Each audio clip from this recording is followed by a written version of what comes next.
quelles ont été les femmes de valeur dans la Bible qui ont montré l'exemple.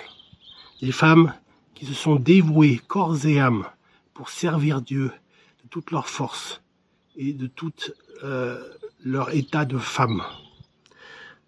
Marie est la première d'entre elles. Marie est la mère de Dieu et elle a accepté la mission que l'Esprit Saint, qui a été envoyé par Dieu.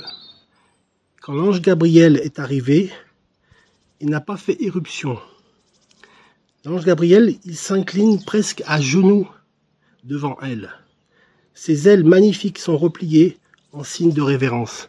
Parce que les catholiques n'adorent pas Marie, ils la révèrent.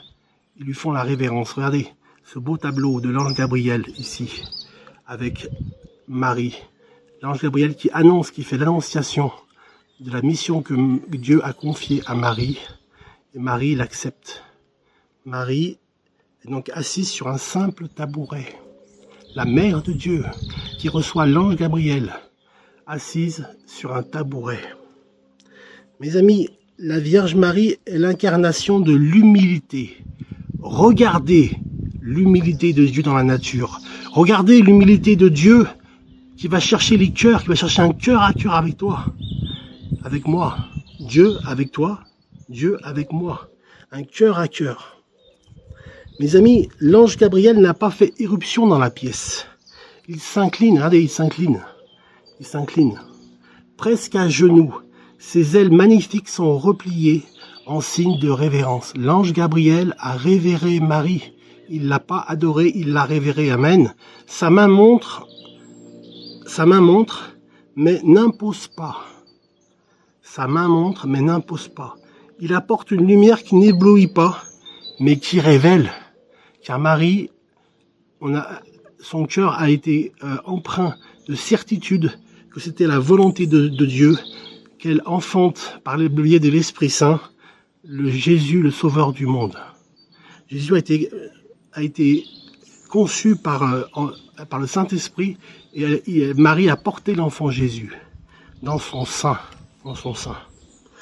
Donc, la Vierge Marie est l'incarnation de l'humilité. Ses mains croisées sur sa poitrine, vous voyez, sont un geste d'accueil. Elle accueille l'ange Gabriel. Elle lui dit: que veux-tu me dire? Pourquoi viens-tu me visiter? Son regard est tourné vers l'ange, mais aussi vers l'intérieur.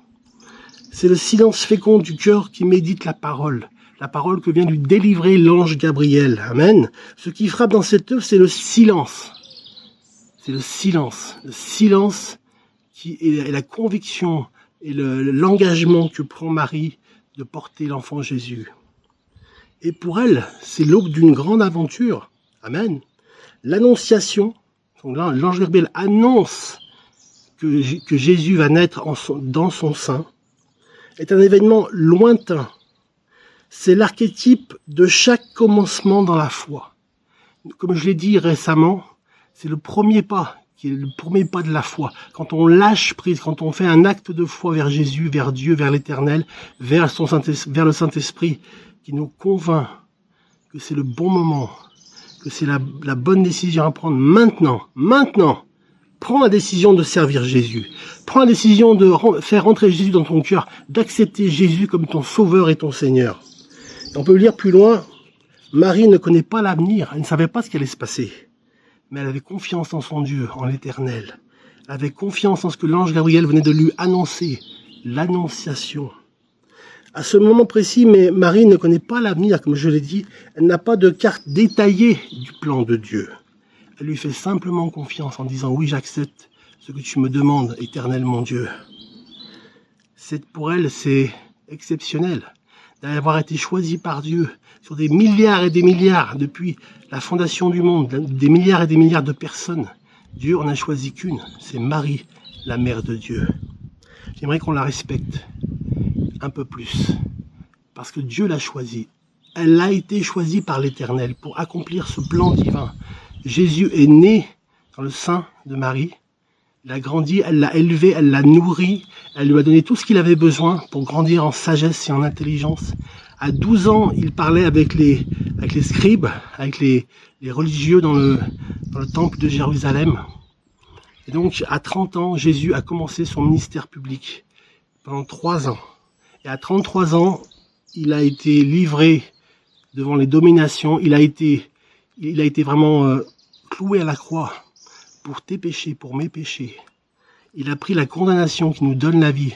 Et c'est par sa mort et ses meurtrissures que nous sommes guéris, que nous sommes sauvés, que nous sommes délivrés, que nous sommes réconciliés avec Dieu. Adam a désobéi à Dieu. Jésus, le deuxième Adam, n'a pas désobéi à Dieu. Il a accompli l'œuvre parfaite de Dieu, de A à Z, de sa naissance. À 12 ans, il parlait avec les scribes, il était très érudit, il connaissait bien la parole de Dieu. Et à 30 ans, il a commencé son ministère public en changeant l'eau en vin. Son premier miracle, ça a été de changer l'eau en vin. Mes amis, Jésus a fait des prodiges et des miracles.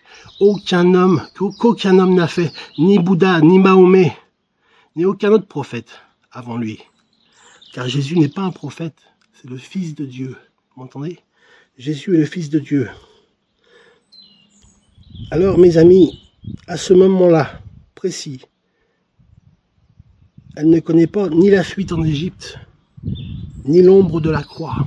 Amen, pour le peuple hébreu, et le sacrifice de Jésus. Que possède-t-elle alors?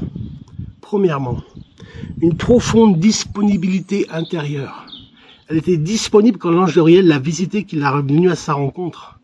Il lui a annoncé ce qu'elle allait faire pour l'Éternel. Un calme habité par une présence divine.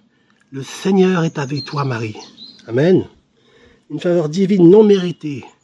Dieu lui a fait faveur, Dieu lui a fait allégeance. Il lui a donné la grâce de devenir la mère de Dieu.